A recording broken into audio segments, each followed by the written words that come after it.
Annyeonghaseyo. So, dito kami sa loob ng tunnel.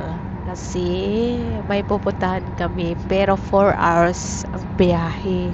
So, apakalayo para na siyang Seoul. Ngayon, bumiyahe kami ng 10:37. So, darating kami doon ng 2:12 p.m. So, diba? Para na siyang Seoul. So, nung nakaraan, pinangita ko sa kanya, asawa ko, na gusto ko itong puntahan, gusto ko itong sakyan. So, tinignan niya.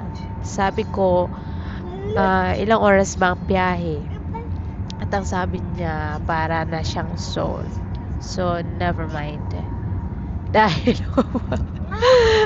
let's proceed. Tapos, today is Friday and day off ng mga teachers. So, walang pasok tong dalawa. And then, next week is the vacation na nila. Elementary, kindergarten, whatever. So, parang lahat bakasyon. And, yeah. Pero, sa Lunes, may klase pa tong dalawa.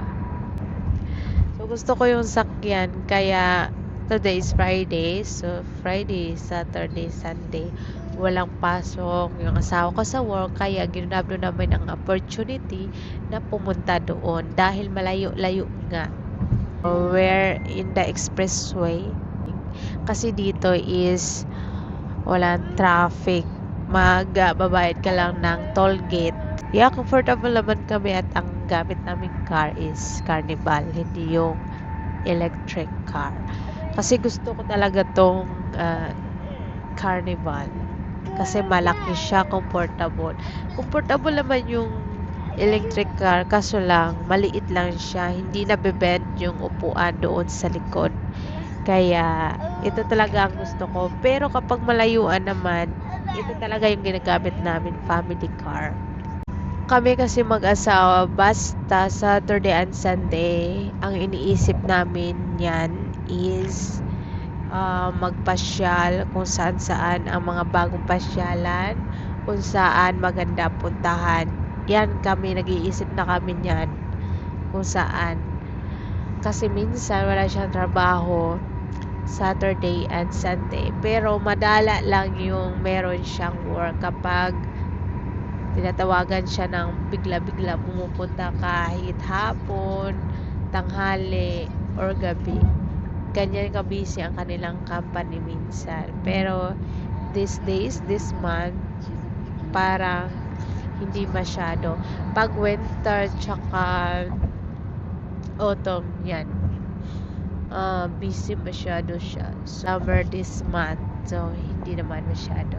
Kung saan ko gustong puntahan, pupuntahan niya, ipagdadrive niya ako. Basta, ipapakita ko lang sa kanya yung address at ayan, magdidesisyon na kami na puntahan. Ganyan siya.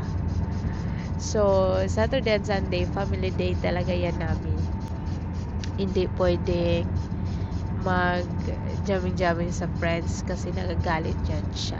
So, Monday to Friday, bahala na ako kung saan ako pupunta. Basta yung Saturday at Sunday sa aming pamilya. So, kakatapos lang namin kumain at bumili rin ako ng snack for Yura. Bumili din ako nitong Beskov na may flavor na vanilla. So, this is my first time tasting this. Kung masarap ba siya. Pero may plain naman na Beskov na yung parang square na hinahalo sa coffee. Hindi ko yung pinili kasi nakabili na ako noon ando sa bahay. Kaso lang hindi ko pa natitikman. Ito lang binili ko isa. Tsede, Lotus. Ayan. Okay lang. Pero yeah. Matamis masyado. Anong calories ba ito? 575. Kaya pa matamis. So, ang kinain ko lang for lunch is udong na may pasta with sabaw, with egg, and then fish cake. Kayo rin naman is sadyang yung kay asawa naman is bibing milk. Yura, doenjang jjigae, and then rice. So, bad weather ang aming pagpunta. Hindi ko alam kung yung lugar mismo is maulan. Kasi dito pa lang sa daanan, papunta roon is maulan na. Apakalakas. 2:50 is ando na kami. Oh my God, sana hindi maulan doon. Kasi sayang ang pagpunta namin doon. Pinunta namin kung uulan lang din naman. At sa wakas, napuntahan rin namin. Nakita ko lang to sa TikTok. Explore kami ng mga bagong pasyalan, mga unique na pasyalan. Sobrang happy ko na napuntahan ko na ito. Hindi lang naman ako ang mag-enjoy. Anak ko, tsaka asawa ko. Banding na rin. Pagpunta namin dito is walang masyadong tao kasi grabe, 12. It's 12. Sobrang init talaga as in. Ay, walang masyadong tao. O, ayan, nakapag-aura ko.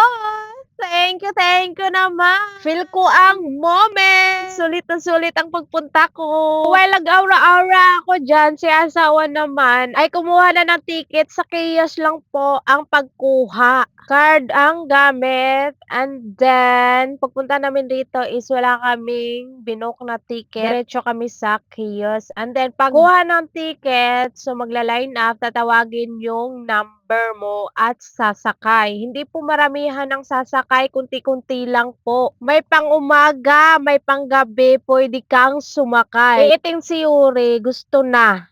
Si Yura din, kaya nag-go na lang kami. Gusto namin sumakay pag-gabi para makita talaga ang view. Mas maganda naman sa umaga, kaso lang mas may effect pag-gabi, yung lightning baga. Sa gilid ho, dyan ay pwede kang pumasyal while waiting. Mag-picture-picture kasi para siyang castle. Wall of China, ganon, same. Gusto ko nga mag-aura-aura dyan kaso lang itong si Bonso, panay takbo, ewan ko ba.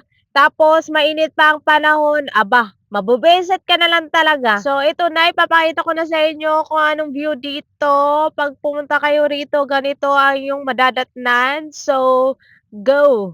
Ulit pa, oh.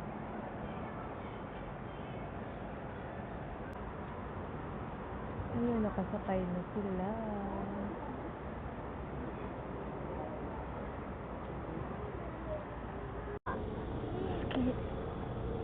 맞으지 마유라.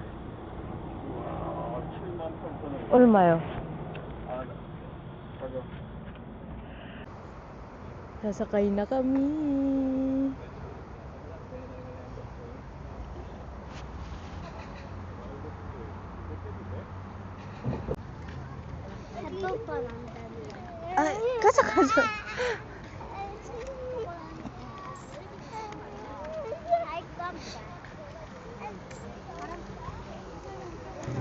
Ah, 가자.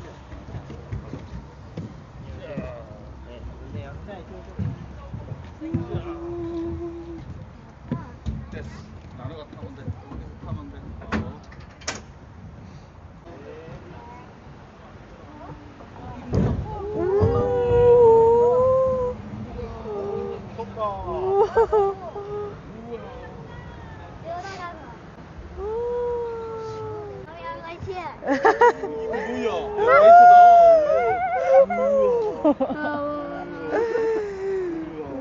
Oh my god. 오 마이 갓.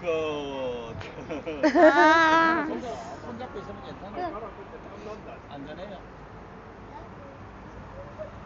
아빠, 근데 이건데 어떡해요? 어떡해? 우리 어떡해?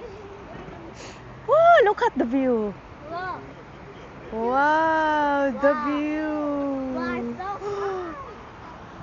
Look at the beauty.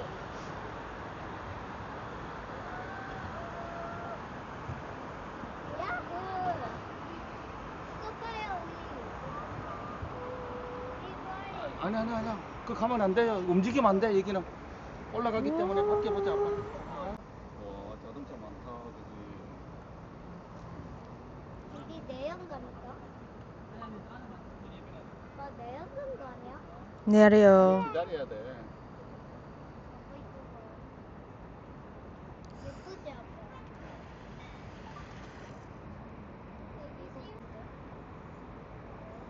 Yuri, smile, smile. Maya. Smile.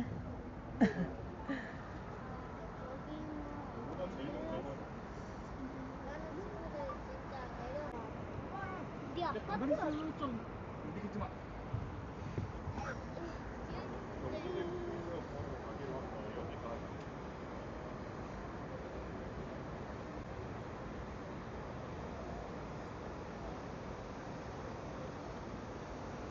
아래 바람만 다.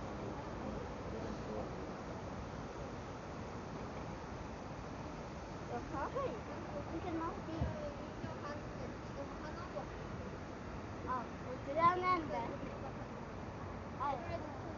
이거 봐, 나 이거. 가만히 있어.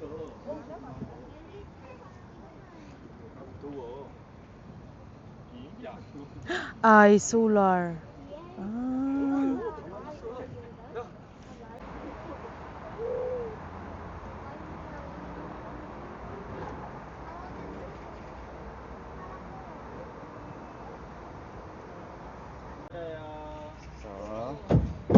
자, 구독.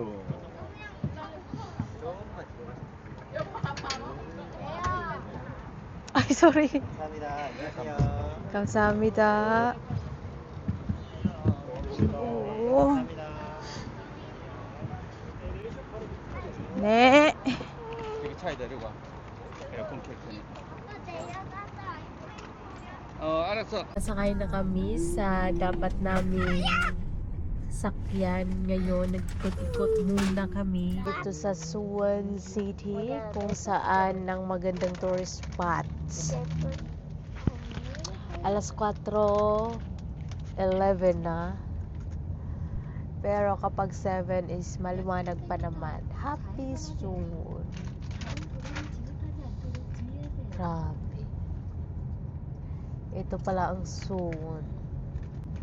Ang init lang talaga sa labas. Kaya hindi na kami nakapaglakad doon sa castle kasi dahil parang kang prenito sa init na parang may katabi kang apoy. Kaya pagkababa sa balon, pasok agad sa car. Kay ang init sobra. At pagkatapos namin mag-flying Suwon, ay pumunta agad kami sa Starfield Suwon. Ito ay library at ginawa noong 2024 bago pa lang. Kaya pagkakita ko, sobrang na-amaze ako kasi sobrang ganda. Hapon na yan, mga alas 5 na. So, paggabi na at kumain kami dyan. Ethiopia, dyan sa gilid, marami dyan nakapalibot na kainan. Itong yung view sa 7th floor. Ito naman ang view ng 5th floor. I think itong katabi ko mga Vietnam, tapos nag-TikTok holic sila, yung parang 1, 2, 3, go! Ang kisida song dang nagagajong. Yan, nakakagulo sila dyan kasi yung kaibigan nila nasa baba, tsaka yung gagawin nga nila yung effect na ganon. So ako, wala akong ganon kasi yung asawa ko nagbantay ng bunso. So ito na nga, babos. See you in my next vlog.